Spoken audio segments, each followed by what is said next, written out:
want to be honest with you about something. There are a few doors in life that have quietly closed on me, and I have decided not to be sad about a single one of them. I am probably never going to run a marathon. I'm not going to learn to play the violin at a concert level. And barring some kind of miracle, I will not be discovered and whisked off to Hollywood. Which is a real shame, because I think I'd have been marvelous. But you know what? I'm fine. I'm more than fine. Because those aren't really the doors I want to talk about today. The ones I want to talk about are the things I used to do. Things I chased, or tolerated, or worried myself sick over when I was younger, and somewhere along the way I just stopped. And here's the part that surprised me. Letting them go didn't feel like loss. It felt like putting down a bag I'd been carrying so long I'd forgotten it was heavy. It felt lighter, calmer, more like me. So come sit with me for a bit, and let me tell you about 10 of them. 10 things I am now, officially, gladly, done with. And I've got a feeling you're going to be nodding along on at least a few. Let's start with an easy one. Number 1. I am done with staying up late. There was a time when midnight was barely the beginning. I could be up till 1, 2 in the morning, and roll out of bed the next day just fine. Those days are gone, and I did not attend the funeral. Now, if I'm still up past about 10:30, my body starts filing a formal complaint. And here's the thing. I used to fight it. I'd push through, because going to bed early felt like admitting something, like giving up. But then I realized, giving up on what, exactly? On being exhausted? On feeling like a wrung-out dish rag the next morning? That's not a prize. So now I go to bed when I'm tired, and I wake up when I wake up, and I feel wonderful, and I have zero regrets about the parties I'm not at. Turns out a good night's sleep is one of life's great luxuries, and it's free. I'm done pretending otherwise. Number 2. I am done with uncomfortable shoes. Completely, permanently done. Oh, the things I used to do to my poor feet. I had heels I could barely walk in that I wore anyway, because they looked nice, and I'd smile through an entire evening while my toes staged a quiet rebellion. I'd come home and peel them off and just sit there, wincing. And for what? So I could look a certain way for a room full of people who weren't looking at my feet anyway. These days, if a shoe isn't comfortable, it does not come home with me. I don't care how good it looks in the store. If I can't walk to the car and back without regret, it's a no. Life is too short, and my feet have carried me too far to punish them now. Comfort won. Comfort won a long time ago, and I'm never going back. Number 3. And this one runs a little deeper. I am done apologizing for things that don't need an apology. I used to say sorry constantly. Sorry for taking up space. Sorry for asking a question. Somebody would bump into me, and I'd apologize to them. I'd say sorry before I even spoke, like I had to clear it with everyone first. And somewhere along the line I caught myself doing it and thought, why? What am I so sorry for? Existing? Having a need? Taking a moment of someone's time? So I started catching the word before it came out, and I replaced it. Instead of sorry to bother you, it's thank you for your help. Instead of sorry, can I just? It's simply excuse me. It's a small change, but it did something to how I stand in a room. I take up my space now, politely, kindly, but without that constant little apology trailing after me like a shadow. I'm done being sorry for being here. Number 4. I am done keeping things for good. You know exactly what I mean. The good dishes, the good towels, the fancy candle somebody gave me that I was saving for a special occasion that somehow never, ever arrived. I had a whole cupboard of for good, nice things kept in the dark, waiting for a day that was apparently never quite important enough. And one afternoon, I opened that cupboard and looked at all of it and thought, who exactly am I saving this for? What day is coming that's more special than today? Today, where I'm here, and I'm well, and I could be drinking my ordinary tea out of the good cup right now. So now I use the good dishes on a Tuesday. I light the fancy candle just because it's raining and it's nice, and I burned the good candle down to nothing last month, and it was glorious. There is no for good. There's just now. I'm done saving my life for later. Number 5. I am done with foods that don't like me back. I spent years in a one-sided relationship with certain foods. I loved them, they did not love me, and I kept going back anyway, like a fool, and then spending the whole evening regretting it. I'm not going to name names because everyone's list is different, but you know your own. The thing that tastes wonderful for 4 minutes and then makes you miserable for 4 hours. I used to just power through because I wanted it, and denying myself felt like getting old. But here's what I finally worked out. Feeling good is the treat now. Waking up without that heavy, sorry for myself feeling, that's the real indulgence. So I gave up the foods that betray me. Not all of them. I'm no saint, and I will die with my chocolate in my hand.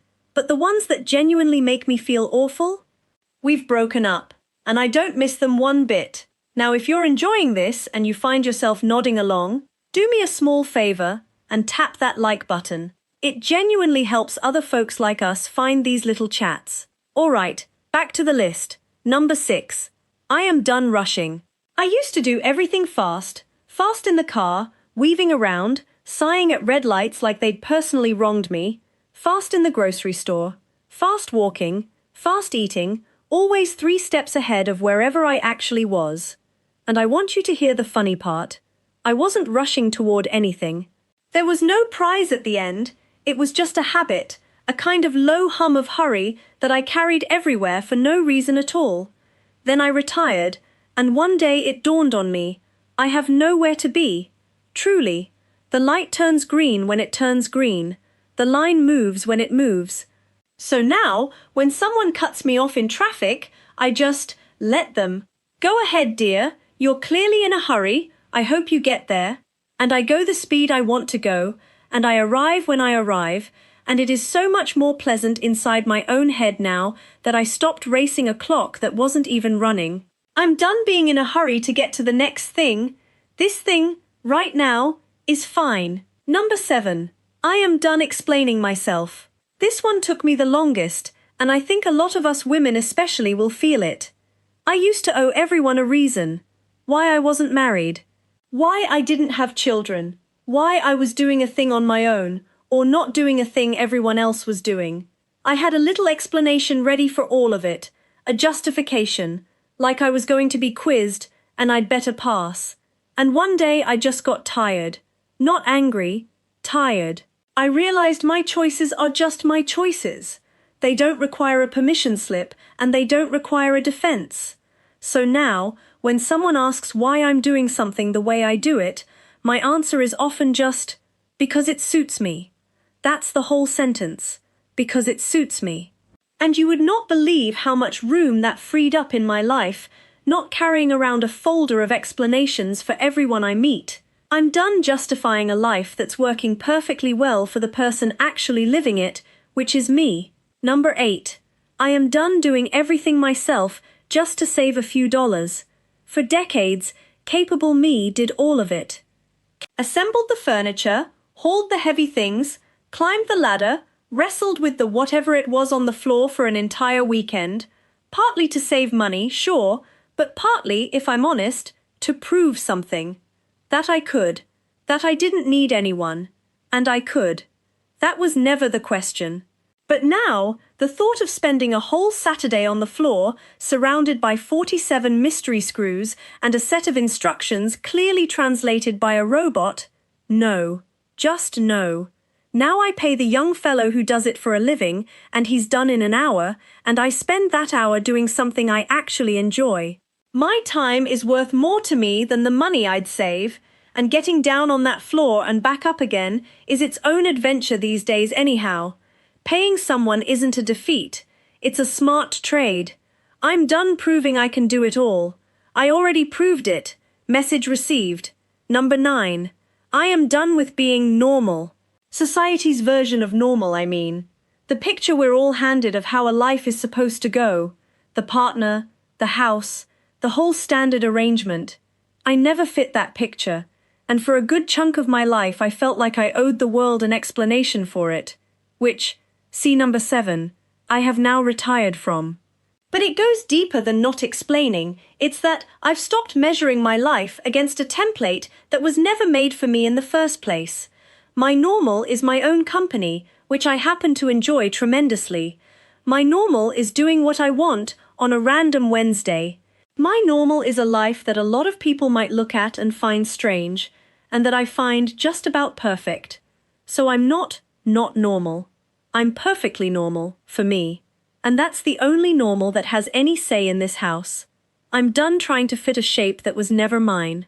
And number 10, the big one. I am done saving my life for some day that never comes. You'll notice this is where a few of the others were quietly pointing all along. The good dishes I wouldn't use, the trips I kept postponing, the candle in the dark. It was all the same thing, really. It was all later. Someday, when things settle down, when the time is right, when I've earned it. And I woke up one morning and did the arithmetic, and I realized I'm past the halfway mark. I'm not saving up for a someday that stretches out forever anymore, because it doesn't. The trip I want to take, I need to take it while these knees are still willing to take me. The good coffee, the nice bottle, the small indulgence. Why on earth am I waiting? For a better day. This is the day. This is the good stuff, happening right now. So I've made myself a new rule, and it's been a hard one to learn after a whole lifetime of saving and waiting and being sensible. This is the spending part. Not just money, although yes, that too. The spending part of my time, my energy, my one short, precious, perfectly abnormal life. I'm done keeping it in the cupboard for good. Good is now. So that's my 10, and when I lay them all out like that, I see what they really have in common, and it isn't sad at all. It's the opposite. Every single one of them was me putting something down. A worry I didn't need. A rule nobody was enforcing. A version of myself I'd outgrown and kept dragging around out of habit. Getting older isn't your life getting smaller. Not if you do it right. It's you finally getting clear about what actually matters to you, and quietly, cheerfully, setting down all the rest. I've done my time with these things. I'm good now, and honestly, I've never felt lighter. Now I really want to hear yours. What's something you've realized you're just done with? The thing you used to chase, or tolerate, or worry about, that you've happily set down for good? Tell me down in the comments. I read every one, and these are always my favorite conversations we have. And if this was your kind of thing, go on and give it a like, and subscribe if you'd like more, and I'll be right here waiting for you next time. Until then, take good care of yourself. You've earned it. Bye for now.